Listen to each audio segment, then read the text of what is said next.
how good is Tower of God? And a lot of people are calling this a Korean Hunter x Hunter, so let's go ahead and get into the comparisons to Hunter x Hunter and this series. Now this series versus Hunter x Hunter, like what are the similarities and differences? I'm going to be pretty quick with this, so let's get into it. Now the similarities are definitely there with the overarching plot, given that Bam, his whole ambition is to find Rachel, kind of like how Gon, his main ambition was to find his father, and along the way he would make a bunch of friends, and it's just more about the adventure rather than the endpoint. So I think that the overarching narratives are definitely similar. Now there's definitely some similarities in the cast as well. There's of course Bam, and of course I'm only 50 chapters in, so obviously he's not as well written as Gon so far. He kind of pales in comparison in most ways, and he definitely has some tendencies that really do annoy me, and I'll get into that later. And there's also Kun, who's very comparable to Killua. There's a lot of similarities in the way that their family works and stuff like that. Not getting into too much detail due to spoilers, but still there's comparisons to be made across the board really. But overall these are very different stories with very different worlds. There are some similarities there, but overall each series stands on its own. Now I did mention annoying aspects earlier, and that's with Bam and Rachel. I think their whole relationship is very annoying.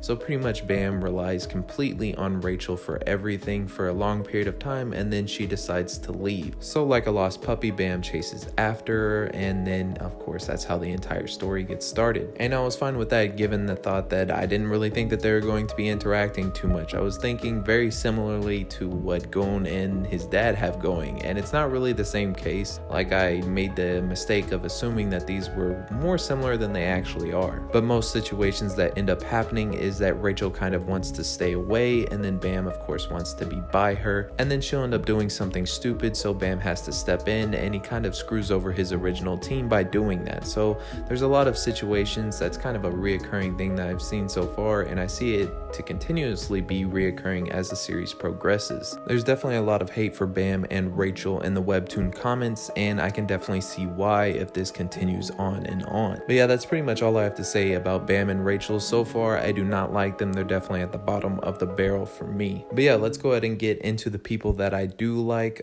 Kun, he is very entertaining throughout the entire series. He's definitely comparable to Killua in a lot of things that he does, and his whole relationship with Bam at this point is so similar to Killua's relationship with Gon.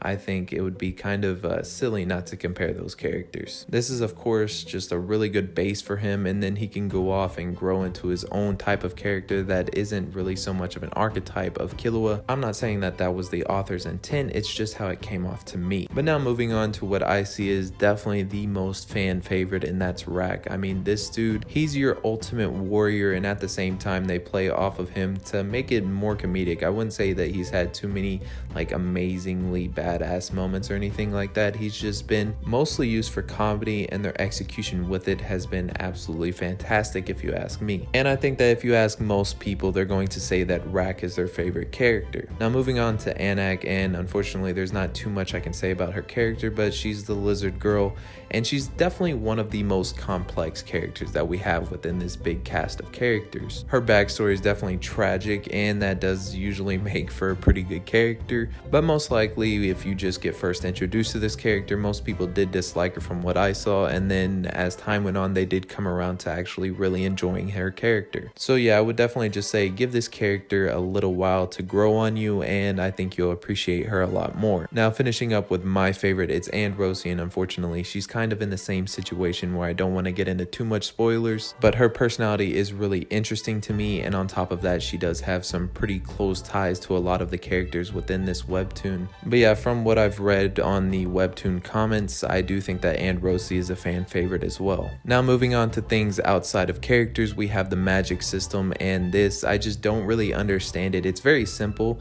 and so it seems kind of contradiction to say that I don't really understand it. I mean, I definitely get it, but I think it's just more so that I think it's kind of silly and one of the most uninteresting magic systems that I've seen. Now it's only been 50 chapters for me, so this could change, but overall I think that the magic system is one of the least interesting aspects of this story. Now finishing off with what everybody praises with this series, and it's definitely the world building, and I would have no problem in saying that this is arguably the best aspect of this entire story. You have a lot of interesting other characters, a lot of other things going on. We have famous family families, and we have lore building up with this series. So yeah, overall I think that the world building in this series so far has been pretty fantastic, and I do think it'll get better as time goes on. But as for the series in general, I do think it's very mediocre. I would say that pretty much everything that this series has done, most shonen have done better, or I gotta be fair, most popular shonen I would say have done better. But yeah, that's pretty much it for me. Tell me what you guys thought in the comments below. Make sure to subscribe if you aren't already, and this is me signing out.